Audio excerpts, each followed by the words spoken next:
Assalamualaikum warahmatullahi wabarakatuh. Alhamdulillah wassalatu wassalamu ala rasulillah wa ala alihi wa sahbihi wa na'ala wa ba'd. Allahumma inna nas'aluka ilman nafi'an wa na'udzubika min ilmin la yanfa'. Teman-teman yang semoga Allah muliakan, tidak ada kata yang pantas untuk kita ucapkan kecuali bersyukur kepada Allah Subhanahu wa taala atas segala nikmat dan karunia yang Allah berikan kepada kita, sebagaimana salawat dan salam semoga senantiasa tercurahkan kepada Rasulullah sallallahu alaihi wasallam beserta para keluarga, para sahabat dan orang-orang yang istiqomah berjalan di bawah naungan sunnah beliau sampai hari kiamat kelak. Alhamdulillah kita kembali bersua, kita kembali bertemu dalam rangka berusaha beribadah, tentu saja dengan segala keterbatasan kita, karena sekali lagi Q&A adalah salah satu sunnah Nabi Shallallahu Alaihi Wasallam, sebagaimana yang Nabi lakukan dengan malaikat Jibril dalam hadis yang sangat panjang itu. Dan pada kesempatan kali ini kita akan mengangkat beberapa pertanyaan. Yang pertama dari hamba Allah. Assalamualaikum warahmatullahi wabarakatuh. Waalaikumsalam warahmatullahi wabarakatuh. Semoga Ustadz, keluarga, tim, dan semua umat muslim dirahmati serta diampuni oleh Allah Subhanahu wa taala dan diberikan kemudahan dalam menjalani ibadah-ibadah di bulan Ramadan. Amin ya rabbal alamin. Semoga penanya pun demikian. Ustadz, saya pernah tidak jadi melakukan suatu amalan karena merasa takut niatnya tidak ikhlas dan ingin dipuji. Saya terus merasa was-was antara ingin melakukan dan tidak. Apakah saya salah, Ustadz? Jazakallahu khairan. Jawabannya adalah itu merupakan talbis iblis. Syaitan ingin berusaha membuat kita gagal melakukan ibadah dengan ditakut-takuti kalau ibadah riya, nanti kalau ibadah riya. Makanya kaidah di dunia para ulama klasik mengatakan tarkul ibadah li ajli nas riya, meninggalkan ibadah karena manusia itu pun juga riya dalam bentuk lain. Jadi meninggalkan ibadah karena takut riya, itu riya dalam bentuk lain. Solusinya apa? Solusinya sabda Nabi SAW, ihris ala ma yanfa'uk. Bersungguh-sungguhlah mengejar apa yang bermanfaat bagi kita. Ibadah bermanfaat nggak? Bermanfaat. Maka bersungguh-sungguh, jalan terus. Wasta'in billah, minta pertolongan kepada Allah. Minta pertolongan kepada Allah agar kita ikhlas. Wala ta'jiz, dan jangan lemah, jangan mundur, jangan down, jangan nggak jadi, maju terus, tapi minta pertolongan kepada Allah Subhanahu wa taala. Wallahu taala bisawab. Yang kedua dari Endang Sofyan. Bismillah. Assalamualaikum warahmatullahi wabarakatuh. Ustaz. Waalaikumsalam warahmatullahi wabarakatuh. Barakallahu fikum barakallah. Ustadz, apakah suatu amalan hanya cukup dengan niat baik? Sebab ada sebagian orang yang mengatakan yang penting kan niatnya baik, walaupun pekerjaan amalan itu tidak sesuai syar'i. Mohon penjelasannya, syukran. Ya, terima kasih atas pertanyaannya. Masih ingat sabda Nabi SAW dalam kitab Riyadhus Shalihin? Nabi mengatakan, innallaha la yanzur ila ajsamikum wala ila suwarikum walakin yanzuru ila qulubikum wa amalikum. Allah nggak melihat jasad kalian atau rupa dan bentuk kalian, yang Allah lihat hati kalian dan amalan-amalan kalian. Jadi yang Allah lihat itu hati, niat yang ikhlas, lalu amalannya gimana, benar atau enggak gitu loh. Dan sebagaimana yang sudah kita jelaskan bahwa Al-Imam Asy-Syafi'i, Imam Ahmad itu menyatakan bahwa Islam itu secara global itu diwakilkan oleh 3 hadis. Yang pertama, innamal a'malu binniyat. Amal itu tergantung niatnya. Niatnya harus ikhlas. Yang kedua, man amila amalan laisa alaihi amruna fahuwa rad. Barang siapa mengerjakan amalan yang tidak ada contohnya, tidak ada tuntunannya, dan menyelisih syariat, maka tertolak. Dan yang ketiga, al halalu bayin wal haramu bayin. Yang halal itu jelas, yang haram itu jelas. Artinya niat itu jelas harus ikhlas. Terus yang kedua, apa yang kita lakukan, apa yang kita kerjakan harus sesuai dengan tuntunan Nabi kita SAW, dan tidak boleh menyelisih syariat. Man amila amalan laisa alaihi amruna fahuwa rad. Barang siapa mengerjakan amalan yang tidak pernah kami contohkan, kami ajarkan, kami tuntunkan, maka tertolak.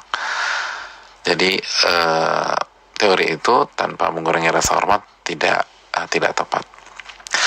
Dari Alfian, Assalamualaikum warahmatullahi wabarakatuh. Waalaikumsalam warahmatullahi wabarakatuh. Semoga Allah senantiasa menjaga antum dan keluarga dan seluruh umat Islam. Amin ya rabbal alamin, dan antum juga.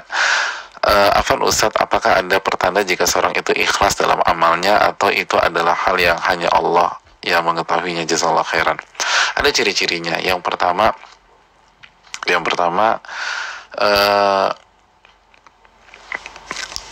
merasa tidak ikhlas. Jadi ciri-ciri orang ikhlas itu khawatir dirinya nggak ikhlas. Sebagaimana ucapan dari Hasan al-Basri, la ma khafahu illa mu'min wa ma aminahu illa munafik. Ya, tidaklah ada orang merasa takut kecuali dialah seorang mukmin. Takut nggak ikhlas, takut munafik, takut riya, itu ciri-ciri orang mukmin, ciri-ciri orang yang ikhlas. Dan tidak ada yang merasa aman kecuali justru dia orang munafik atau ada benih-benih kemunafikan. Jadi syarat yang pertama atau ciri-ciri yang pertama, mohon maaf, dia justru merasa tidak ikhlas, atau mohon maaf saya ralat, dia khawatir dirinya tidak ikhlas,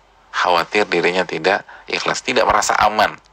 Itu yang lebih tepat diksinya, tidak merasa aman, sebagaimana ucapan Hasan al-Basri. Yang kedua, orang yang ikhlas, bagi dia yang muji dan mencela sama aja. Jadi pujian dan celaan bagi dia sama aja. Kata para ulama, an yastawi indahu al-madhu wa dham. Bagi dia pujian dan celaan itu sama aja, karena bukan itu targetnya, bukan itu keinginannya. Maka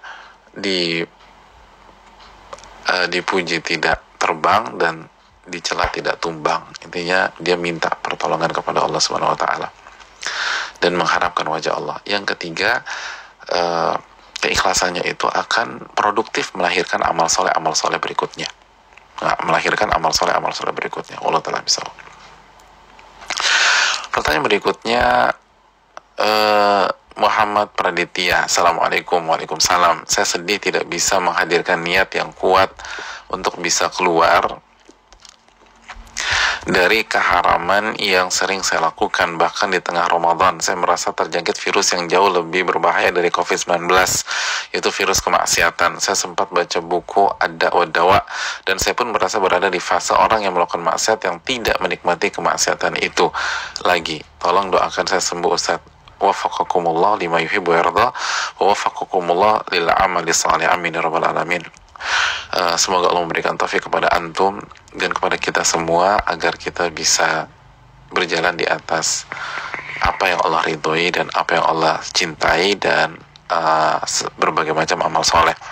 Dan ini adalah sebuah hal yang merupakan harapan ketika kita sudah tidak menikmati kemaksiatan kita, maka Allah kasih pertolongan kepada kita.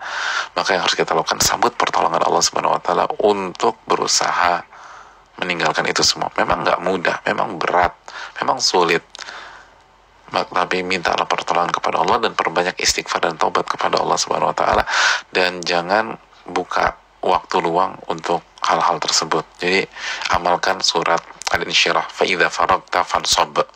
Begitu sudah mengerjakan amal soleh atau ibadah atau aktivitas positif, lanjut lagi ke aktivitas positif yang lain. Wallahu ta'ala alam.